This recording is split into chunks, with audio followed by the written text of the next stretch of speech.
Hello students, my name is Juan, and today we will learn about the way I proceed to do backgrounds. This class will have a huge amount of content since it's the only part where I will address backgrounds. In the animation industry, there are many types of jobs. The ones which are focused on production, who are layout, animation, and background. Each step has its own team of artists. Animators, color artists, layout man, and of course, background artist. It's weird to see a single person do an entire film by his own because of the quantity of overwhelming work. In my case, in the industry, I work mostly as an animator. I could do animated loops like Chill Cow's Lofi Girl from start to finish because they require less work in composition and direction. But normally, I should have been assisted by at least one background artist. What am I implying? To become a good background artist, you need to understand light and shadow, color, composition, and contrast, among many other skills. For me, it's clearly one of the hardcore jobs in animation. If I wanted to teach background completely, I will have to do a whole class about it. But since I wish to focus in my specialty, which is animation, I should try my best to show you how I approach background in the shortest time possible. We will start by making a new document. We will create a Full HD document in this case and save it straight away. You can also use an A4 document if you want. I have made a template for you, but of course you can make one yourself using the Shape tool. The first thing to do is to create multiple rectangles who will be based on a Full HD frame. For this I use the Paint tool and I paint the whole screen. Then of course I reduce the size. Once this is done, I duplicate the square layer 4 times vertically and drag it down each time and 4 times horizontally. On this time I drag the squares to the right. We now have a 4x4 black squares canvas. I don't know how you say it in English. This template is divided by horizontal rows divided in layer groups. Each row has 4 layer groups who represent the black squares. These are meant to be filled with different composition ideas or background concepts. On the top corner of the canvas, I have made a text layer to put your name and the name of the work if you want. I have made another layer to put the basic info of our image. This way we can move it all across the canvas. Here we just answer 5 basic questions. Who, where, when, what, and how. Okay, but normally we already answered the first question on the previous chapter. The character is Hiking Girl. Where is she? On the first chapter we said she was on the beach, but here I want to draw some mountains. So the action will take place on the Alps, the French Alps of course. I don't know yet what time will it be, but I know I don't want to draw her during the night, because in the mountain it will be really dark, so we will only see her silhouette. So I will write the rest of the time, which is morning, sunrise, and afternoon. Now, what is the hiking girl doing in the mountain? Of course, camping. She won't be installing the tents, but I think we said she will be eating. How will be she eating? Amusingly for us, she will be focused on eating like a savage to contrast with her calm demeanor.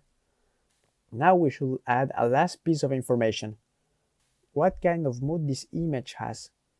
Well, for me it should be happy and funny. Life is happy and funny. Remember to be flexible. This is just a guide. We can always change the info depending on the discoveries we will make along our creation path. It's good to have a guide at our side, even if it's not a definitive one. Now, let's start filling those squares, finally! The background of our canvas is black because the images on it will stand out more rather than on a white background. When I start working, I always start with the top left image. If you come from a different culture, feel free to change the order, of course. It has to suit you. There are 2 groups of layers: info and composition research. I open the last group and open the first row group. Then I open the layer group 0, 1. In here, the first thing I do to start drawing is to create a clipping mask on the black rectangle. Its purpose is to keep all the layers we will create afterwards within the limits of the black rectangle. From this point on, of course, I won't name the layers because I create a lot depending on the work progress. I always start working on black and white to have a good contrast on the image. When you work with this kind of size, you are forced to reduce the details and work on the overall shapes. Remember what we saw in the previous class. We have to divide our composition and put the foreground, middle ground, and background in order to give like a sense of depth. Now we should also know where the horizon line is, but don't put perspective yet since it's too technical to be done in this step. I draw all the elements in a different layer to be able to drag them in case of need. Here the tint is a bit too dark, but in my opinion it has to stand out in the composition. The viewer has to view the tint, of course, but this. I draw an horizontal line just to draw the character. I want the hiking girl to be in her eye line level, if you see what I mean. Of course, I do my best to put her on a PowerPoint. She will kind of sit on her knees or be seated on something while eating. This will allow me to put some details around the camp. Most of the time, I draw the characters black or white depending on the mood. Then, depending on the project, I give more or less details. I place some elements across the camping site, but I don't give them like, not color, but grayscale yet. It's just placement for the moment, so don't worry about it. Once I have put all the elements in place, I like to add just 1 or 2 lights to show where the light source is.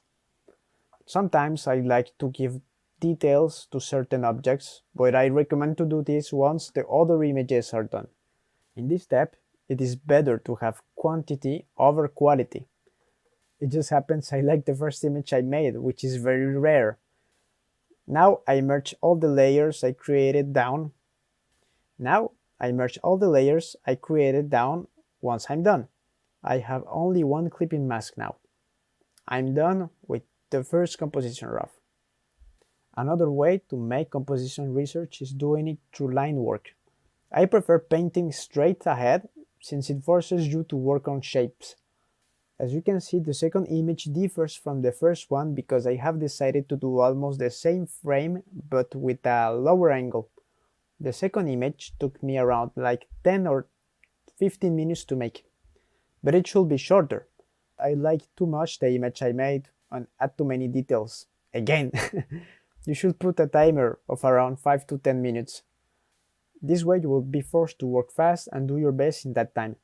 You don't worry if you fail 1 or 2 or even 4 rows. Don't erase your work, just follow up, keep creating. Now you got the idea. I have to fill all the images, at least these ones, with different propositions. When I will be working on the 4th row, I will be forced to be more creative, for sure. Whew. Well, now I have made 15 images in total. I'm nearly done. It took me almost 7 to 25 minutes each other, so I should have put the timer, but this is too much fun. As you can see, some are very different from others. I was forced to make many compositions. Of course, you are allowed to use ref during composition research, is even recommended. Look for movies, photos, and other kind of visual media to inspire yourself. Now, let's make the last composition research. Going from top left to bottom right, I like the number 4. Image composition, number 9 and number 2. Now I repeated this composition at least 3 times, so now I know what kind of background we will make. Let's do the same for the 4th one and let's give our all, always. We can pick directly the colors from the color triangle, or we can pick the grayscale swatch on the swatches panel. Here it says niveau de gris because I had Photoshop in French and I changed it to English for the course, but it means grayscale. First, I draw the mountain range as fast as I can. At this point, I'm used to draw them in this way. so it's okay. Then we use a darker shade of gray to do the ground. Once this is done, I start working on the subject, which is of course, well, the hiking girl. She is eating something and she sat on her backpack. I can try different approaches if I draw the girl like a stick figure, the most simple way I can possibly draw her, if I want. And now I realize I want to throw a piece of food into the air and catch it with her mouth, much like number 6 in row 2. It's okay to erase and redo sometimes if you have a clear idea of what you want to do. In this case, the food she threw is in midair. I proceed to draw the camping tent right away. I can inspire myself of other camping tents that I have previously made, and I just draw it in an angle that fits the perspective. It's like really important. Anyway, all the sketch is done. Now I can start filling the shapes with shades of gray. I begin with the backpack, and since I know the light comes from the top of the image, I put a lighter tone of gray on it. Try balancing the contrast and flipping and zooming out if you can manage to get the tone you want. I highlight the foreground by filling it with a darker shade of gray. This way it will stand out from the rest. Since I know the ground is covered in grass, I draw some on the foreground. In this place the grass will be a little bit more visible. I draw quickly the rule of thirds to check if my subject and the secondary elements are well positioned on the respective power points, because it's really important. And now I start filling the characters with shades. This is my favorite part, of course. I love drawing characters. If I find trouble while drawing because there is just too much info within the sketch, I just turn off the layer, so it's way easier. The sun will be clearly on top, but it won't be visible because it's outside of the frame. Please avoid adding the sun to your frame just to fill the sky. Just add it when it's necessary for the composition. It's like adding windows to houses. I really like the shades I choose from the second image. I can pick the grayscale colors from here. I work mostly on shapes. This way I won't linger on details. Remember that your character is in a 3D world. This means her feet are really important. They should be well placed. Now let's work on the camping tent. I already said that the light comes from above, so this part here will be lighter. The front part, of course, will be a bit darker than the rest. Don't be afraid to drag the object if you need to. Just be sure the perspective is okay. I add some elements on the foreground because the subject is here. Don't make them stand out a lot though. Of course, the interior of the camping tent will be a bit darker than the rest. I remember to do the lights. I put a white layer and put it in a mode. I think it was highlight for the rest. You can do the lights this way, but I advise you to divide the lights into 3 groups. Background, middle ground, and of course the foreground. The light should be way stronger on the foreground and less strong, nearly not present on the background. Well, of course that depends on the composition. It won't be the same light if it was sunset or sunrise. In those cases the light could be hitting only the mountains and not the girl. But this implies the mountain range should be the protagonist, and we don't want this. So this composition won't work because the girl is not the subject.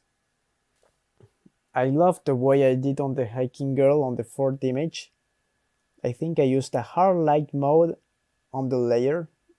I want to make the light stand out. Then I can tone it down by lowering the opacity down. I can even do brush strokes of light here and there to merge the girl into the background. Well, sometimes when I'm not happy with the lighting of a part of the image, I change it by using a curves or level layers. As I said before, here I'm working only in the background to make it darker. But you can work on the overall image and put the curves and levels layer on top to change them all. I add sometimes certain elements afterwards. It can always be changed. However, if your image changes a lot because of these changes, I advise you to duplicate the layer and do it on another black rectangle. I think I'd rather have it without it. Once we are done with all the tiny images, we just have to choose. I advise you to review each image and make groups. You can remove straight away those you don't like. Also turn off the info layer to view all the images at once. Now I duplicate the composition research group and rename it color group. I will also change the color of the group from yellow to green. Now I open the first row and review each image. The first one is often not the best one, so I erase it right away. I thought it was good, but okay. I like the second one, but not the third one. You should view all the canvas to compare the images between them, so avoid zooming in. I also like the fourth one. I go to the second row and delete the fifth. I kind of hate it. I like the 6 and 7, but I'm not sure about the 8. Number 9 is my favorite for now. But in the numbers 10 and 11 I give too much importance to the background. I prefer to see her face. Number 12, I'm not sure, but I like the composition. I like the composition of number 14 and 16, but I don't like 13 and 15. While in reality, I think this angle will be hard to make for beginners, so 14 must be destroyed too. Okay, now we have just 7 images. I will arrange them and put them on the color research group. From this point, we don't need row groups anymore. Yes! We will keep choosing to find our top tier. Number 2, 4, 16 and number 9 have all a similar composition. The ground is almost flat and the hiking girl is sitting on her backpack. Number 12 has an interesting composition too, but I think it gives a lot of space to the background. And our subject is not even in a PowerPoint. It's not good. Well, on the other hand, I love this one. I think it is on my top 3. It might be even number 1. She really looks she has been hiking, even if the camping tent is not there. And I feel the same way for number 12. Now I will begin by dragging the images to make a row of 3. I'm sure the background of these 3 will be easier to make. I put number 16 below. We shall make another row of 3. And this means there must be an elimination. Well, I'm not sure about number 7, so I think the choice is easy to make. So I put number 12 at his spot. As much as I like number 6 and 12, I think they have the same problem. They don't give enough importance to the subject. Don't get me wrong, I really love these images, but I think the girl will be easier to animate on the other ones. I'm thinking about your well-being too. Now we are left with 4 images. Here we can go 2 ways. We could delete one and duplicate the row from above and put it below, or we could just duplicate one image 2 times, since they have almost the same composition. It doesn't matter. I prefer number 4, so I will duplicate it later. Now I resize the images to make them fit the frame, and I duplicate the image below 2 times in order to have 6 images in total. Of course, I could have made more rows, but color is way more complicated than contrast. This is why I like to spend more time. I rename the layer groups again in order this time. And I merge all the layers within the groups. If you want, you can name it black and white. We do the same for each in order to have just the black and white square. I reposition the images to have a space between both rows. I will put really important info here. And now we are ready to do some pochade or color research. I prefer the name in French. to be honest. There are many ways of doing color. I will show you 3 different approaches. All of them require having color schemes. The idea of having a color scheme is to have the minimum amount of colors and find harmony between them. For me, this is the hardest task. There are lots of people who have what I call the eye for color. They just get them right straight away. And there are others, like myself, who have to look for different ways to get those colors right. I will teach you what I discovered. One of them, of course, is using the color wheel to find your own color scheme. This requires basic knowledge in color theory. We create another layer in order to make our color schemes and add information to the color wheel. Now I will draw a triangle to make a split complementary color scheme. You can also do monochromatic, analogous, or triadic color schemes. It's up to you. You can also put your triangle between the colors. This will widen your choice, but it's harder to do. You should pick each color being aware of their importance. Imagine that the colors are actors from a movie. The protagonist will be the main color. Here I choose one of the 2 greens. Never pick the color straight away from the color wheel, unless you have casted that particular color. You should change the saturation on the balance of colors. This means the flashiness of the color and its brightness or darkness. I recommend going with a less saturated main color. The main color or the protagonist's role is to be all over the place and give the overall mood to the scene. It should be a star. You can pick a co-protagonist too, but this one will have less importance. This color can also be like the assistant of the protagonist and add a new gradient to the main color. Now we pick secondary colors who are much like supporting actors. Each time I do the same. I change the saturation and balance, almost every time reducing saturation. The supporting actors are secondary to the film, but they play a role to help or hinder the protagonist in his path. This secondary color is bright. Now let's search for another secondary color to contrast with the brightness of the previous one. I like to do dark red tones. If you do dark tones, avoid using only black ones. Try to give them color. And if you can, don't use full black.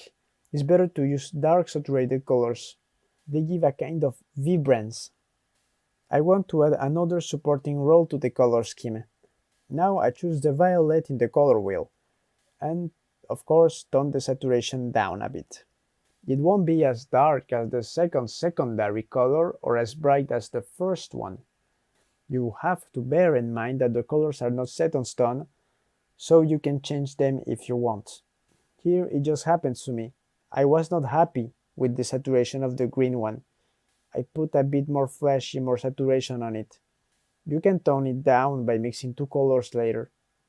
I picked the last secondary color. It will be like the extra on a movie.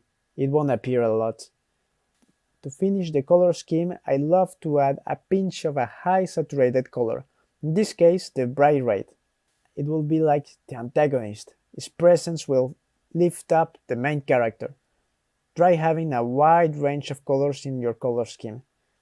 They should vary in saturation and balance. Here I have already finished doing the color research for most of the images. I have used different methods for their color schemes. Let me show you how I did them. I used references from PureRef to make the color schemes for the rest of the images.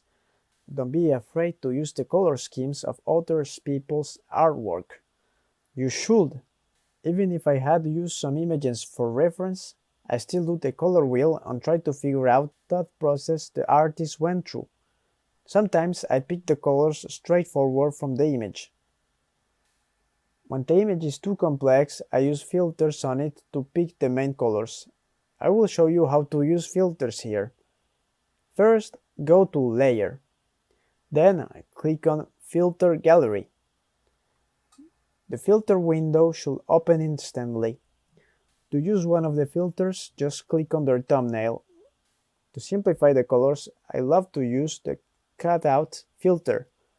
Put the number of levels to 8, the edge simplicity and edge fidelity to 0. Okay, another filter I use is the palette knife filter. It's way better than the cutout filter and gives more color fidelity. You can change the stroke size, but I never put it above 15. The stroke details should be at its maximum, while the softness should be at its minimum. Then we click on Enter and the filter is done.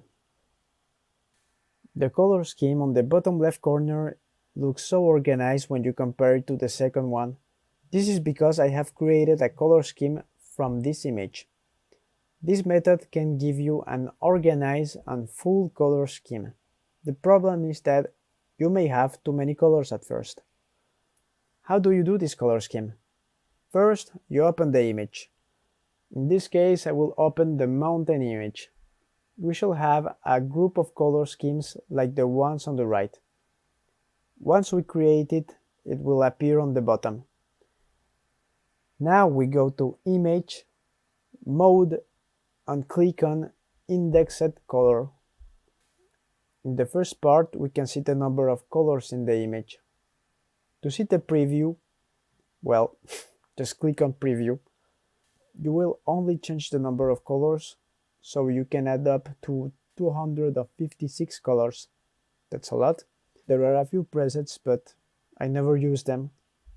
You can try them out to check what colors they give you. I chose often a range between 20 to 50, not more than that. Remember, keep your color chart simple. The editor gives grain to your image. Now put it on diffusion and put the amount on 10% to avoid having blended colors.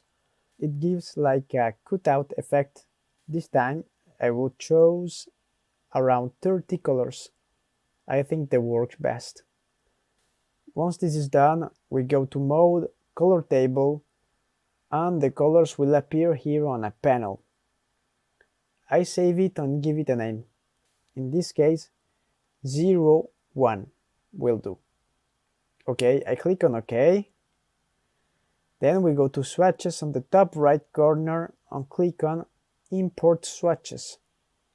We change the type of file from .aco to .act and click on the saved color swatch we made. It should be below all the other swatches. Well, this can be quite useful.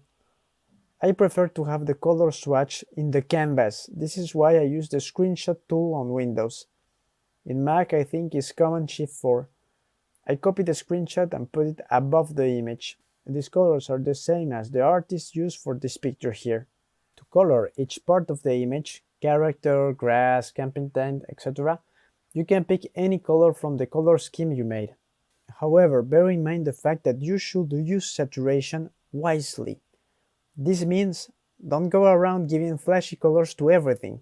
Put saturated colors on important objects or characters. Also, not all the flesh color is purely black, pink or orange. Try adding some gray tones to it. You can do color schemes for famous painters like Sargent or Leyendecker to understand what kind of colors they use.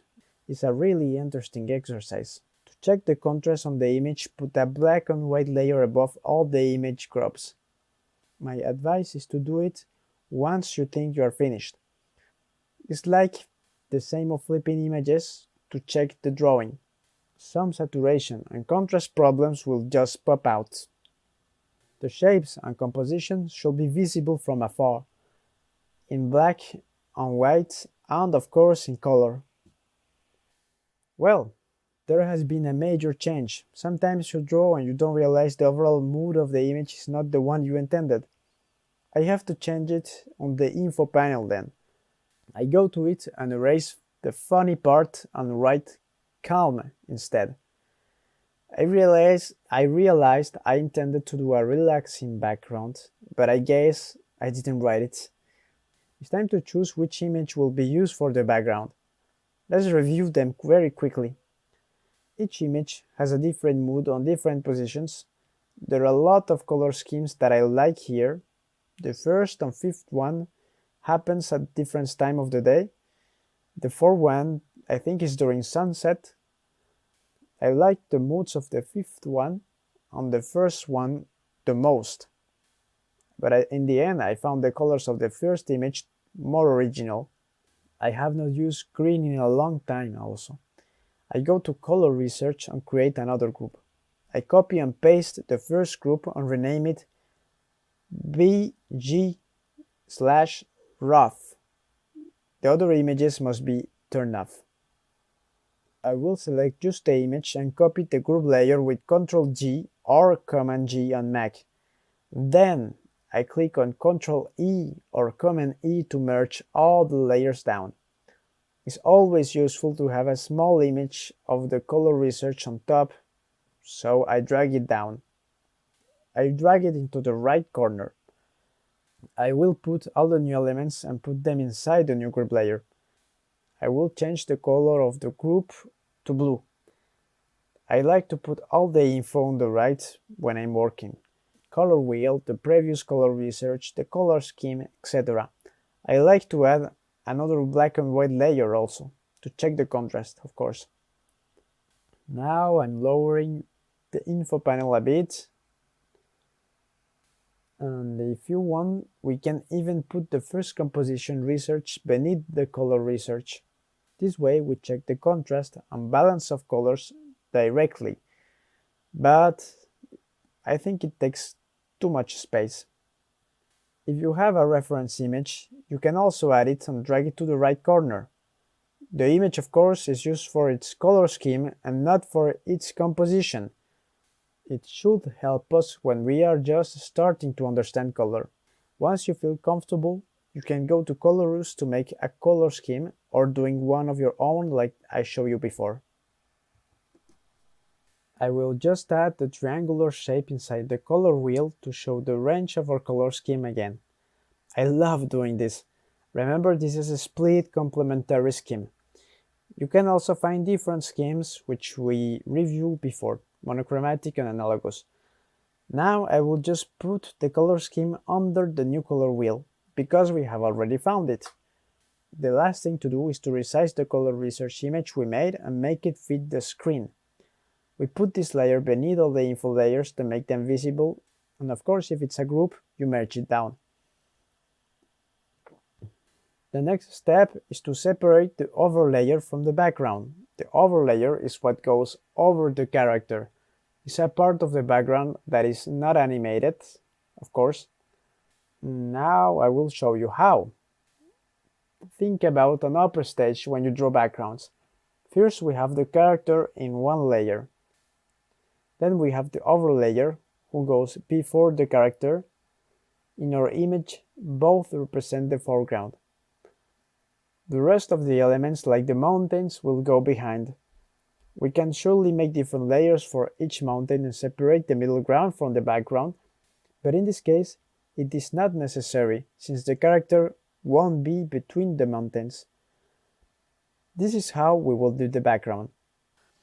Since the backpack goes below the character legs and is covered by them, then it can go on the background also. This part of the grass in the foreground will be placed in front of the character. We will need it to be a different layer and name it OL for overall layer. This layer is not always on the foreground. The term overlayer means it will be over the character to increase the sense of depth. All that goes after the character can be placed on a single layer, which will be called BG for background. We can do multiple layers and then merge them at the end. Once the background is done, we will do the first layout pose. But first, let's finish the background. How do I proceed? Sometimes I draw the line first. It's good to do it in order to correct perspective and separate beforehand the overlayer from the character from the background. Sometimes there are underlayers, but not every time. The first thing to do is to lower the opacity down. we create a new layer and name it BG Line Rough. We can turn on the info layer from now to remember where we go. Try picking a brush you like. The brushes depend mostly on the style you want for your background. If your background is made of line art, then the brush should at least look like the one you use for the character. If the background is painted, then you should use brushes that work best for that purpose, like the gouache brushes here on Kyle's brush set. Since here we are drawing the rough line, then any brush will do. I'll go again with Kyle's manga brush set. When we draw mountains, try looking at references. It's the best way to get them right, since they have an abstract shape. I think it might be easier to paint them directly. If you feel that painting directly is easy, go ahead and do it. Just try drawing only 2 shades at first and complexify it later. It's always like that. Start simple. Always. The sunlight comes from the top, but the time is a bit overcast. The problem is that overcast backgrounds are the hardest to make. I did not plan this beforehand. Well, we'll go with it. Sometimes mistakes can give an interest touch to the image. It's like a challenge. When you work in the animation industry, there are people who make concepts of the background. Normally, they make just a few images. Then the background artist takes the images from the storyboard and makes the layout for the background. Normally, it's just a first draft of how the background will look. The animators can animate on it while waiting for the final version of the background. This step, of course, is part of the layout. I have nearly finished this image. I will put it below on the website for you to download it in case you want to use it for the animation part. There are layers for the background, the hiking bag, the OL, and the info layer. If you want to change everything, you can. Just try adding something where the hiking girl or your character will sit. You can also choose to remove everything and leave just the bag, since it's the most important element. Well, it's up to you. Anyway, let's go back to our background. As you can see, I have only done 2 shades for the mountain range on the left. I will just add another one. I would like to keep it simple, in order to make the character stand out.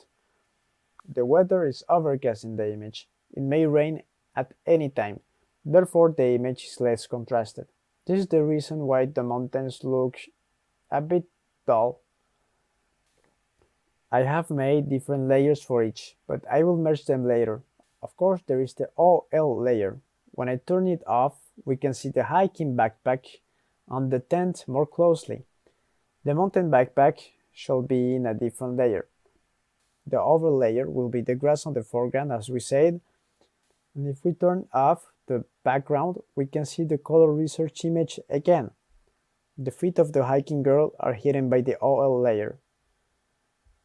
I draw another color in between the bright green and the medium green to give the mountains a bit more detail. The strokes are nearly random. I'm using the Kyle's gouache brush set for this part. I found that the mountain color is weird. Since I made the 3 colors on different layers, it won't be hard to change them. The main advice to do color is to proceed this way. Do only 2 shades per color, then add another shade in between.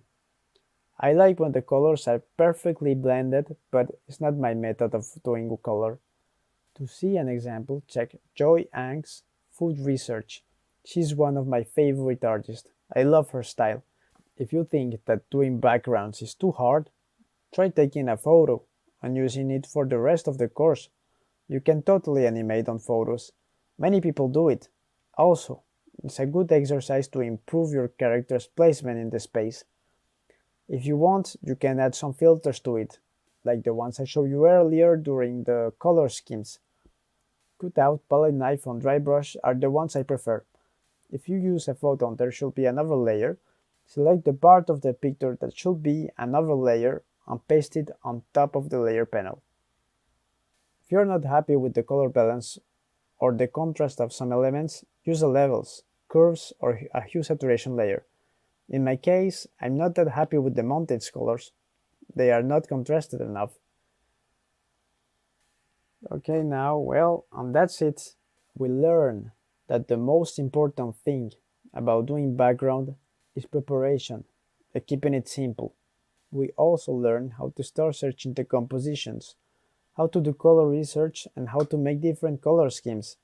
Remember that you can also use pictures and apply filters to them if you find yourself overwhelmed by the background. Okay, and now we're done, so have a great day and see you next time.